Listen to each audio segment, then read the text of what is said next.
unlocking a world of knowledge in an instant. Ready for today's quick insight? To stop a whirring noise in your food processor, first unplug it for safety.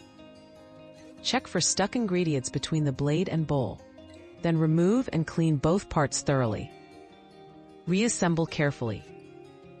If the noise continues, inspect the motor base for damage or overload, and let it cool down if needed. Always check your manual for specific troubleshooting. Another mystery solved, but many more await. Keep up with our daily discoveries by subscribing and turning on notifications.